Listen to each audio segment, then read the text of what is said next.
tonga alohaloatra kely ny tia sahady. Nanoroka ny fitiavanao tamin'ny 7 taonako.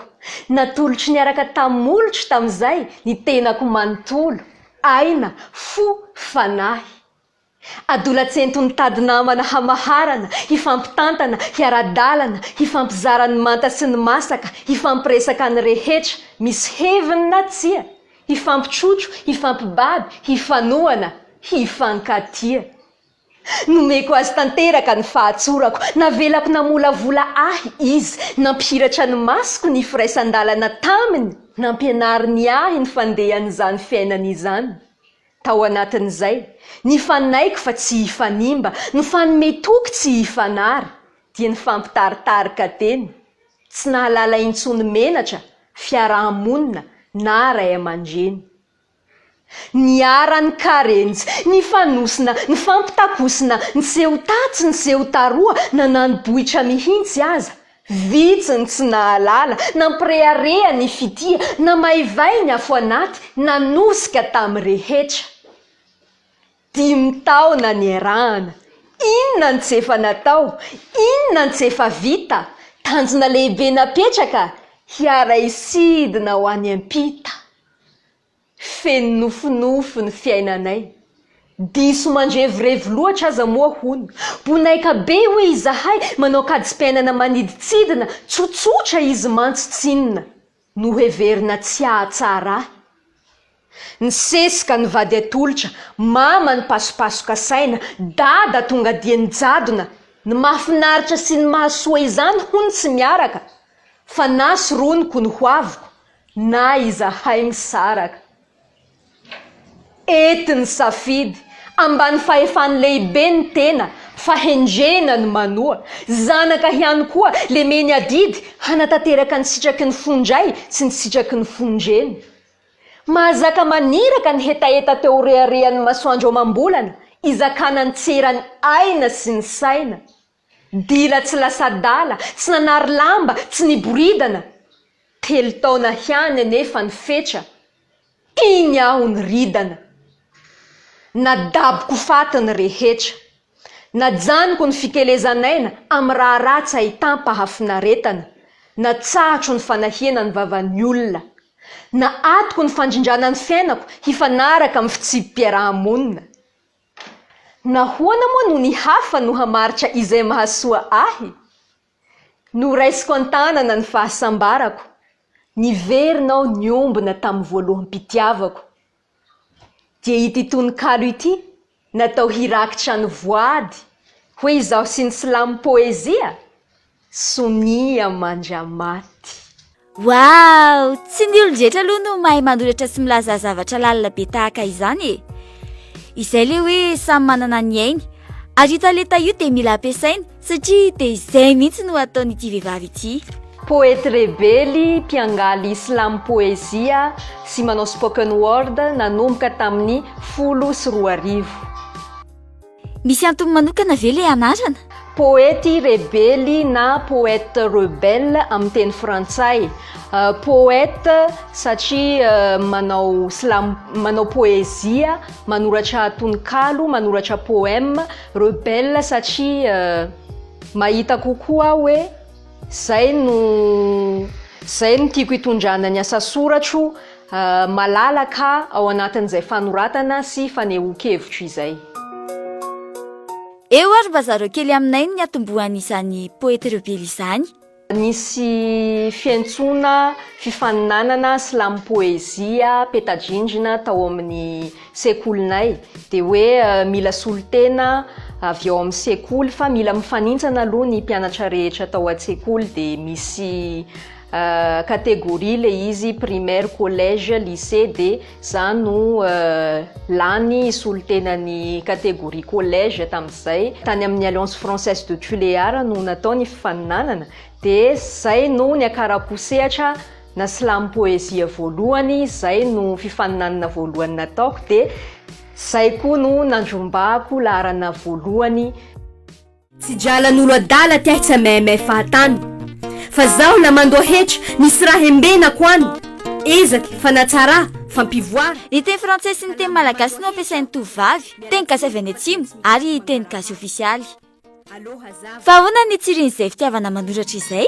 Efa nanoratsoratra tsy anjery sy tononkalo tamin'ny fahavalo taona tany dia rehefa nahita n'ilay peta-drindrina ohatrany hoe nasarika anahy naliana anahy ilay izy dia rehefa nanantona ny tompon'andraikitra tao an-tsekoly moa dia hoe tononkalo an-tsaina an-tsehatra ilay silamo poezia dia ozy aho hoe mety amiko izany satria izaho efa manana asa soratra mipetrapetraka tany anatin'ny kahie tany. Ary zany zava-bita nandritra izay 13 taona izay indray ary no resany. Vehivavy mpanao silamo poezia voalohany nahazo ny mari-boninahitra chevalier de l'ordre des arts, des lettres et de la culture. Kay anefa tao anatin'izay taona maro izay koa dia misy fotoana nanamarika. Anankiroa aloha, ny ray ny fotoana izay hoe niantsonana hanao isehatra nandritry ny lanonana teny Avoloha ao amin'ny palais présidentiel. Betsaka ny mpanakanto fa tsy ny mpanakanto rehetrarehetra no voantso hoe hanao zavatra eny amin'ny palais présidentiel zany. Dia ny faharoa ny nazahoako ny mari-boninahitra chevalier de l'ordre des arts, des lettres et de la culture izay satria tao anatin'izay taona maro nisian'ny silamo poezia teto Madagasikara zay tsy nanana eritreritra mihitsy aloha ny tena hoe indray andro omeny ministeran'ny serasera sy kolontsaina zany mari-boninahitra zany ny mpisehatra ao anatin'io tontolo io. Mbola maro ny olona eto amintsika ny tsy mankasitraka ary tsy manisy tombabidi ny kanto tahaka ny ataon'ny poeta rebely ka izay indrindra no ijoroany ary adiny mba hipetrahany izay mahazava-dehibe ny zava-kanto izay. Ary dia tena miavaka tokoa aloha ny soratanany. Matetika no miresaka ny tontolon'ny vehivavy, mety hoe miado an'izony vehivavy fa zavatra tsy miala lavitra mahakasika ny fiainan'ny vehivavy aloha zany no matetika resahako, ny mahareny hoe inona daholo ny zavatra iainan'ny vehivavy. Tsy tadidiny mama hoe neny izy, tsy tsarony mama fa misy aho, tsy ao an-tsainy mama mihintsy aho, fa mama variana ny fitadiavana, mama ndevozany fitadiavana, mama tsy mahalala afa-tsy ny fitadiavana izao lasa tsinitsinoavina raha mitarenao dia satria tsy ampy fitiavana. Fa neny mama ny volona no arena, ny asany azy no lahara-pahamehany izao tsy hijerena akory mama mifo miasa dia matory. Ny androm-piainan'ny mama tsy misy hoahy, ny fotoanan'ny mama tsy misy hoahy, mama tsy isy fikarakarana patrona solon'ny mama satria ny vola ono ny maharangahy, satria ny vola ono ny mahatafahy. Eny, ny vola no ozatry ny fiainana fa ny mahalasa ny fisainana dia be volo mama fizao tsy sambatra akora, fa raha ny fikarakarany mama ny takalony dia aleoko ihany ora, tsy isy ompela-tanana fa mama mijery maso ahy, izany no iriko mba hananana.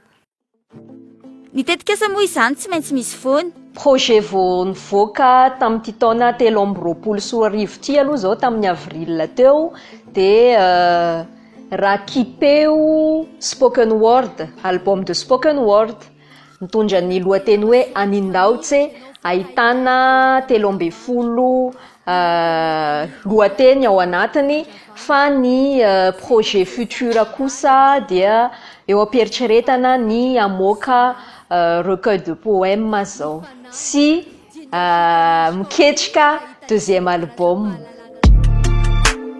Ny afatra ihany koa dia ity ary. Raha hoe te hiditra lalina amin'ilay tontolon'ny silamo poezia, mila fasahiana aloha dia mila faharetana satria tsy mora zany miakatsehatra mitondra ny asa soratra ao zany, dia mila faharetana koa ilay izy satria tsy voatery ho azon'ny olona na ny fianakaviana ny zavatra tianao atao dia mety azo tsikera sy tsy fankasitrahana, fa betsaka aloha zao ny zavatra ny lalovako manokana sy esoeso teny azo nandritran'izay 13 taona zay, fa zao afaka mijoro tsara miteny an'le olona nanatsatso tamin'izany hoe ity aho re tompoko ilay silamy poezia no nanokatra lalana betsaka ho anà sy nahatonga anà nandray an'izany maroboninahitra chevalier de l'ordre des arts des lettres et de la culture izany. Mbola isandratra avokoa koa anie i poeta rebely ary io reny izao tontolo izao ny akantony kanto izay ataony.